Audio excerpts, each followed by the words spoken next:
Time to get funky and play with the paintball. Yeah, it's the Blob, and I'm your host, DeoGenZ.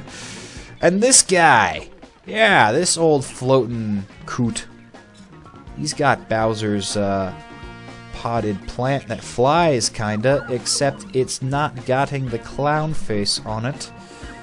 Oh, I didn't mean that. I'm sorry. Yeah, I get carried away. Sometimes I see paint bots and I'm like, ooh, let me jump on it. But today, we are going to continue cleaning up this area, more or less colorizing it, as we talked about last episode.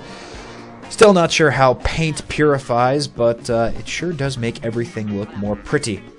So, we will erase the monuments, make them look even more awesome, make them into microphones instead of oppressive inked corporation signatures of power. That was fun last episode, getting to transform that entire statue. I bet you guys thought it was impossible. Probably thinking, Dio, it's in the middle of the ocean. Come on, there's no branch points, there's no platforms, there's nothing to get you out over there. How are you gonna do that? Well, transform engines are a wonderful thing. And so is that dude, Biff, because he asks us to do simple challenges like smiting all the inked grunts that are running around. And it's a good time to use the compass too. Don't forget you've got that control. If you hold down the A button, it will show you, okay, it's this away, where the next anything is, whether it's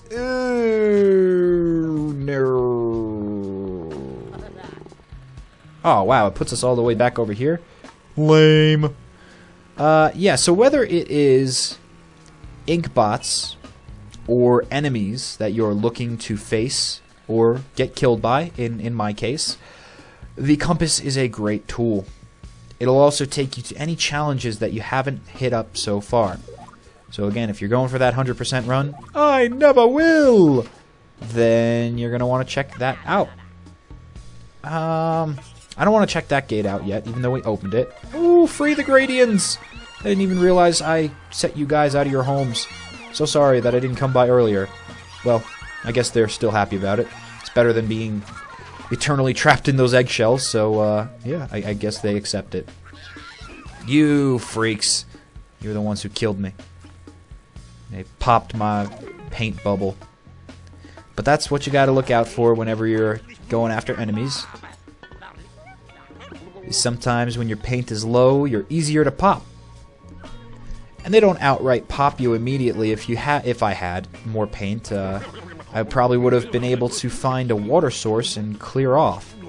Because they'll infect you with ink, and then you'll slowly but surely die as if you were a Pokemon with poisoning as your status. Now where is there a yellow? Perfect! Perfect. Hats off to the developers for not making me have to search all over town for a single combination of paint bots that I need to purify one of the monuments. I think they've placed everything in good order. I've not really encountered anything yet, although it's still early in the game, so we'll see. That could be stated as ridiculous or unnecessary. It's all been copacetic. Alright, now that we've cleared that monument, I got no problems continuing onwards. These little buggers. So, you ever wonder what an inkbot looks like before it absorbs all the color out of the world? That's it. Those little creepy mecha spiders crawling around. They're gonna do exactly what you think. Try to get a full cavity of paint in their body because that's their goal. That's what they've been programmed to do. They are here to remove all the color from the world. So, these leech bots, you gotta be careful. Crush them while they're little, and take care of them from a distance, because if you get too close, that's when they're going to latch on. That's when they will absorb your paint and take your health away. And in the same sort of sense that the inked grunts that popped my paint bubble before, can destroy you if you don't have much paint, the same thing goes with those inked bots. So approach them with plenty of paint, and crush them from a distance.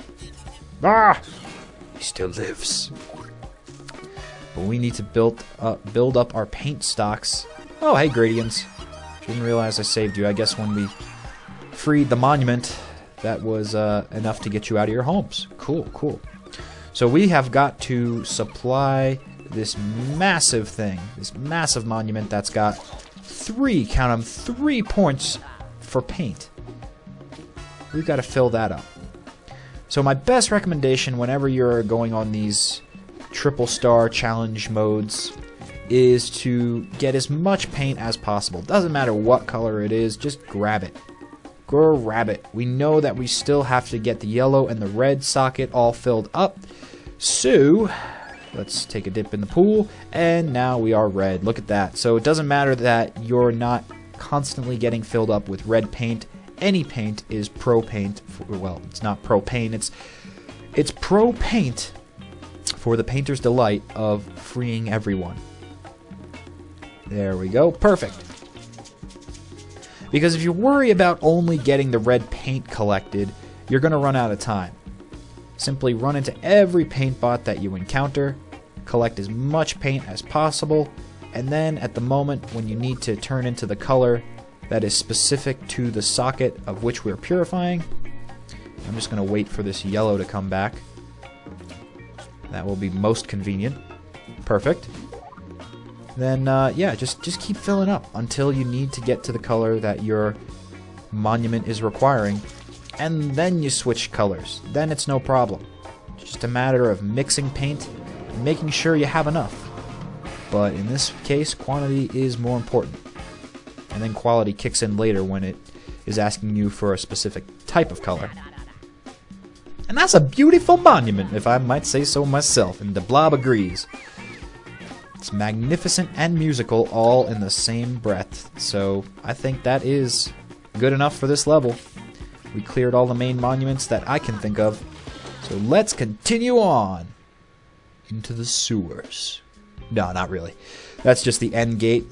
The Blob always goes back into the sewers. That's apparently where he lives, but next episode we will start a new level. Completed the Uptown mode, and now we will see what else there is to be cleaned and painted.